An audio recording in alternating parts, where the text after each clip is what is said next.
गुरुदेव, हमें इस आश्रम में पूरे 20 वर्ष हो चुके हैं, लेकिन आप हमें कहीं भी भ्रमण के लिए नहीं ले गए।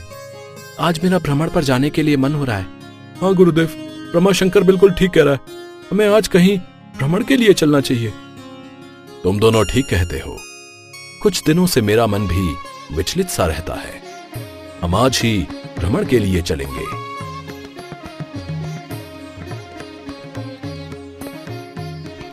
और फिर वो तीनों अपनी अपनी झोली लेकर भ्रमण के लिए निकल पड़ते हैं।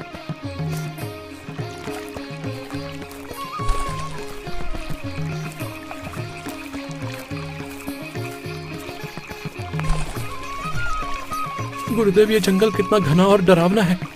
अगर कहीं हमें किसी जानवर ने पकड़ लिया तो हम क्या करेंगे? पहले कहते हो कि हमें कहीं भ्रमण के लिए नहीं ले जाते, और अब तुम्हें जानवरों से डर लग रहा है रमाशंकर?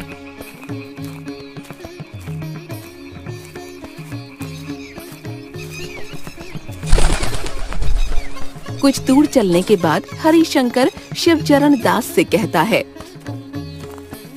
गुरुदेव, मुझे तो बहुत तेज प्यास लग रही है। मेरा गला प्यास के मारे सिकुड़ता जा रहा है। कुछ करिए गुरुदेव।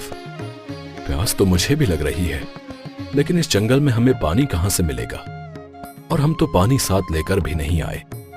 हमें और आगे चलकर देखना चाहिए। हो सकता है हमें नदी या तालाब दिख जाए।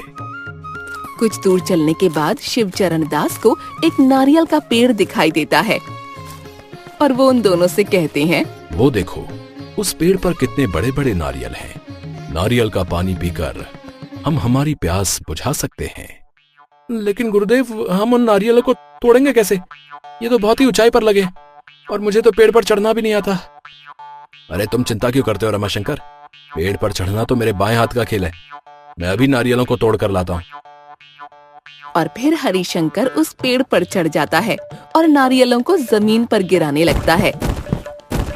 और तभी एक नारियल नीचे खड़े रमाशंकर के सिर पर गिर जाता है। हाय राम, मेरी तो खोपड़ी ही फूट गई। अरे रे हरिशंकर, जरा देखकर तो नीचे नारियल फेंको। क्या तुम्हें इतना बड़ा इंसान नहीं दिख रहा? माफ करना रमाशंकर, मैंने ये जानबूझकर नहीं किया। अब दोबारा ऐसा नहीं होगा। जैसे ही हरिशंकर नारियलों को तोड़ता है कि तभी शिवचरण दास हरिशंकर से कहता है, बस करो हरिशंकर, अब नीचे उतर आओ। हमारे लिए इतने नारियल काफी हैं। फिर जैसे ही हरिशंकर नीचे की ओर देखता है तो उसके पैरों तले जमीन खिसक जाती है। अरे बाप रे, ये पेड़ कितना ऊंचा है। अगर मैं इससे नीचे गिरा तो मेरी तो हड्डी पसली एक हो जाएगी। अरे हरिशंकर, जल्दी नीचे आओ, हमें और भी आगे जाना है। गुरुदेव, मेरी तो कमर ही टूट गई। बहुत तेज दर्द हो रहा है, मुझसे तो उठा भी नहीं जा रहा। अरे कोई मुझे उठाओ। अरे हरिशंकर, कोई बात नहीं, पेड़ से नीचे गिरना तो आम बात है। लो, तुम ये नारियल पानी पी लो, इससे तुम्हें अच्छा महसूस होगा। अब हम तीनों को आगे की ओर चलना चाहिए।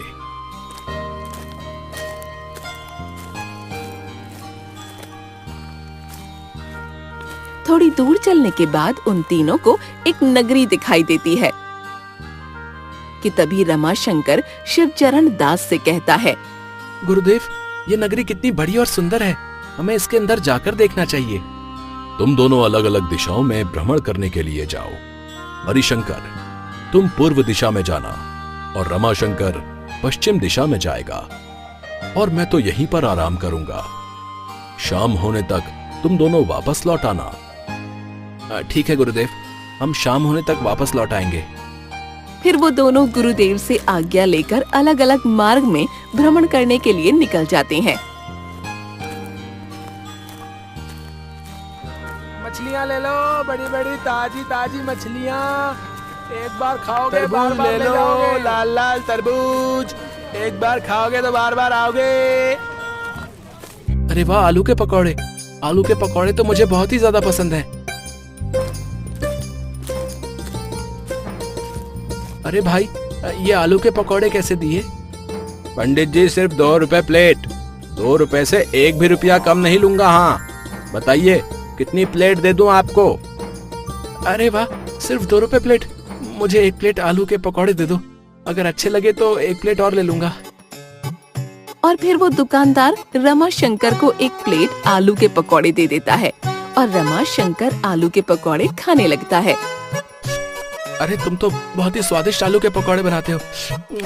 मुझे एक प्लेट आलू के पकौड़े और दे दो। दुकानदार रमाशंकर को एक प्लेट और आलू के पकौड़े देता है और वो उसको भी चट कर जाता है। भाई कितने रुपए हो गए इन आलू के पकौड़ों के? एक प्लेट के 2 रुपए, तो 2 प्लेट के भी 2 ही रुपए हुए ना। पंडित जी आपके पूरे 2 रुपए हो गए। लगता है ये दुकानदार अनपढ़ है। 2 प्लेट के 4 रुपए हुए हैं, लेकिन ये 2 रुपए बता रहा है। खैर मुझे इससे क्या, मेरा तो इसमें फायदा ही है। और फिर रमाशंकर उस व्यक्ति को 2 रुपए देकर वहाँ से आगे बढ़ जाता है। वहीं दूसरी ओर हरिशंकर के पीछे एक कुत्ता पड़ जाता है। अरे ये कुत्ता मेरे पीछे कैसे पड़ गया? अरे कोई मुझे इस कुत्ते से बचाओ, नहीं तो ये मुझे काट लेगा।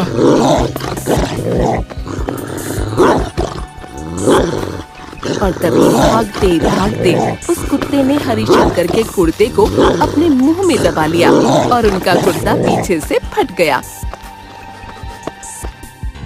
आज तो मैं बाल बाल बचा, नहीं तो वो कुत्ता मुझे ही खा जाता। अरे ये क्या, उस कुत्ते ने तो मेरा कुर्ता ही फाड़ दिया। अब मुझे दूसरा कुर्ता खरीदना होगा।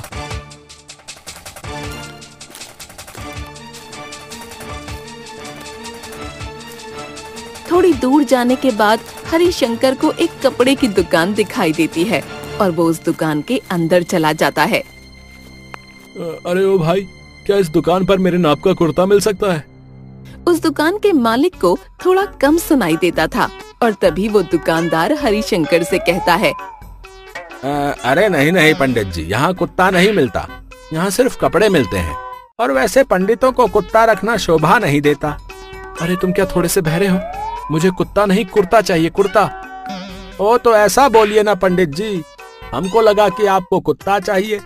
रुकिए, मैं आपको अभी रंग बिरंगे कुर्ते दिखाता हूँ। और फिर वो दुकानदार हरिशंकर को अलग अलग रंग के कुर्ते दिखाने लगता है, जिनमें से एक कुर्ता हरिशंकर को पसंद आ जाता है। अरे ओ भाई, ये पीले रंग के कुर्ते का क्या दाम है? पंडित जी सिर्फ 5 रुपए। कल ही इसको मैंने शहर से पूरे 200 रुपए में खरीदा है। 5 रुपए से 1 भी रुपया कम नहीं लूंगा। हाँ, कितना मूर्ख व्यक्ति है ये। 200 रुपए के कुर्ते को केवल 5 रुपए में दे रहा है। लेकिन मुझे इससे क्या, मेरा इसमें कोई घाटा भी तो नहीं है। और फिर हरिशंकर उस कुर्ते को पहनकर दुकानदार को 5 रुपए देकर वहाँ से चला जाता है।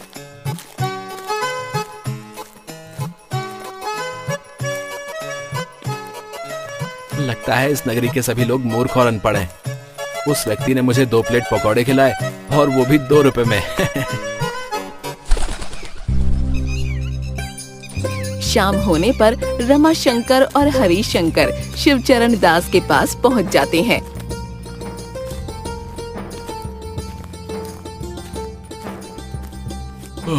तो आ गए तुम दोनों, और बताओ कैसी लगी ये नगरी? गुरुदेव, इस नगरी के लोग बहुत ही मूर्ख और अनपढ़ हैं। जब मैं एक दुकान पर कुर्ता लेने गया तो उस व्यक्ति ने मुझे 200 का कुर्ता 5 रुपए में ही दे दिया।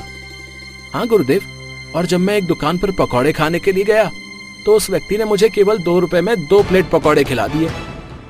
भाई, मुझे तो ये नगरी बहुत ही अजीब दिखाई पड़ती है।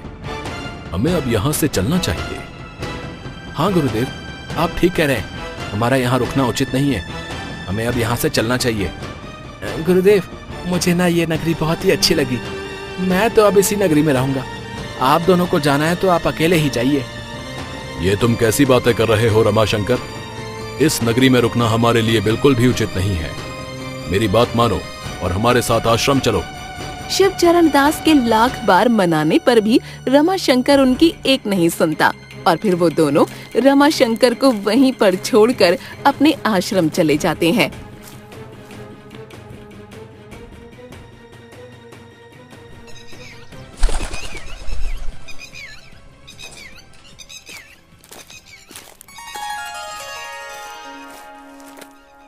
भिक्षा दे मालिक, इस पंडित को भिक्षा दे।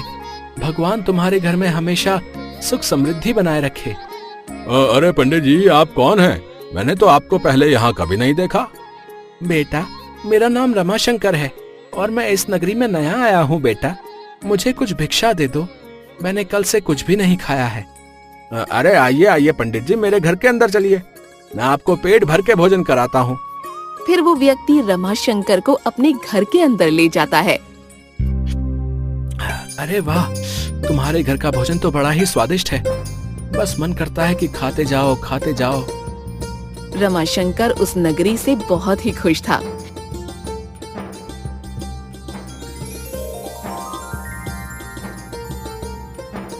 वहीं दूसरी ओर उस नगरी में मान सिंह नाम का एक मंदबुद्धि राजा रहता था, जो बहुत ही अकड़ू और अनपढ़ था। महाराज, कल मैंने एक व्यक्ति से 20,000 रुपए में एक गाय खरीदी थी, लेकिन वो आज बिना किसी वजह के मर गई।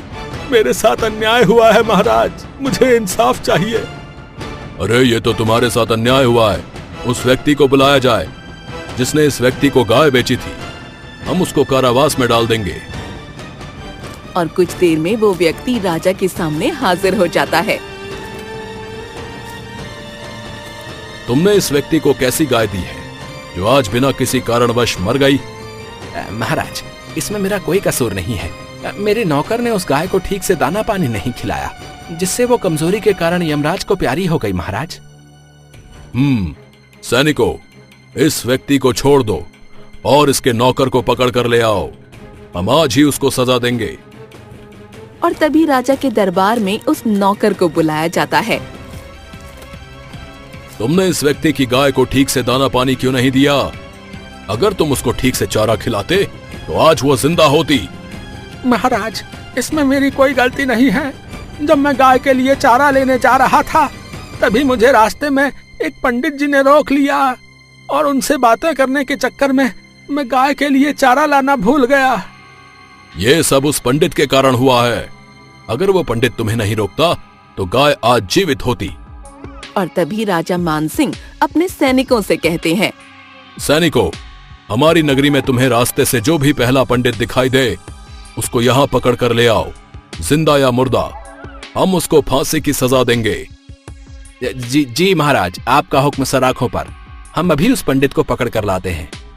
और फिर वो दोनों सैनिक पंडित को पकड़ने के लिए वहाँ से निकल जाते हैं। महाराज ने कहा है कि रास्ते में जो भी पहला पंडित दिखाई दे, हमें उसको पकड़कर दरबार में पेश करना है। हाँ, तुम ठीक कहते हो, लेकिन हमको वो पंडित मिलेगा कहाँ? वो दोनों आपस में बातें कर ही रहे होते हैं कि तभी उस रास्ते से रमाशंकर जा रहा होता है और उन दोनों सैनिकों की नजर रमाशंकर पर पड़ती है। अरे अरे, वो देखो, वो रहा पंडित। हमें उस पंडित को जल्दी ही पकड़ना होगा। फिर वो दोनों सैनिक रमाशंकर को पकड़ लेते हैं। अरे अरे, मुझे छोड़ दो। कहाँ लेकर जा रहे हो? अरे भाई, मैंने तुम्हारा क्या बिगाड़ा है? अरे मुझे छोड़ दो। महाराज का हुक्म है कि आज एक व्यक्ति की गाय मर गई है, जिसके जिम्मेदार तुम हो। इसलिए महाराज तुमको आज फांसी देने वाले हैं। तुम्हें हमारे साथ राजा के महल चलना होगा। फिर वो दोनों सैनिक रमाशंकर को राजा के दरबार में ले जाते हैं।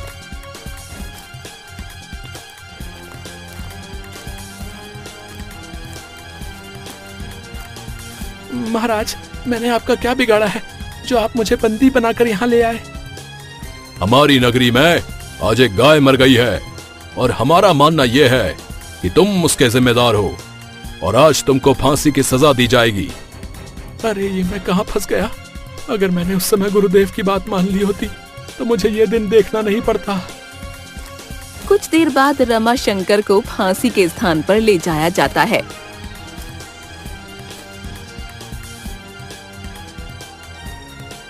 मरने से पहले क्या तुम्हारी कोई आखिरी इच्छा है?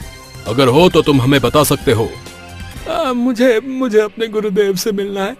आप बस मेरी ये इच्छा पूरी कर दीजिए महाराज, पूरी कर दीजिए। ठीक है, रमाशंकर के गुरुदेव को यहाँ बुलाया जाए। कुछ देर बाद शिवचरण दास को वहाँ पर बुलाया जाता है। अरे रमाशंकर, ये मैं क्या देख रहा हूँ? तुमको फांसी की सजा दी जा रही है, लेकिन क्यों? गुरुदेव मुझे बचा लीजिए। ये मूर्ख राजा मुझे एक गाय के जुर्म में फांसी की सजा दे रहा है, जबकि मेरा कोई कसूर भी नहीं है। गुरुदेव, कृपा करके मुझे बचा लीजिए। तुम बिल्कुल भी चिंता मत करो रमाशंकर, मैं तुम्हें कुछ भी नहीं होने दूंगा। और तभी शिवचरण दास रमाशंकर के कान में कुछ फुसफुसाने लगता है। बहुत हो गई तुम्हारी बातें, चलो अब फांसी का समय निकला जा रहा है। हाँ हाँ महाराज, मुझे जल्दी फांसी दीजिए, मैं जल्द ही स्वर्ग जाना चाहता हूँ। नहीं महाराज, आप रमाशंकर की बजाय मुझे फांसी दीजिए, मैं स्वर्ग जाना चाहता हूँ।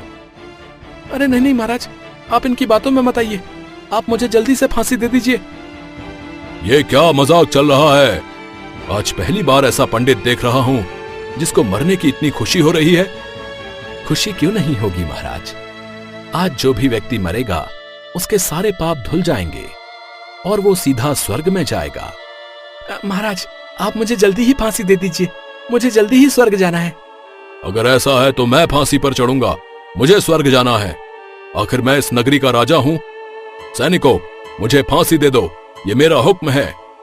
और फिर वो सैनिक राजा को फांसी दे देते हैं और राजा की वहीं पर मृत्यु हो जाती है। आज इस राजा ने अपने लालच और मूर्खता के कारण अपनी जान गंवा दी। भगवान इसकी आत्मा को शांति प्रदान करे।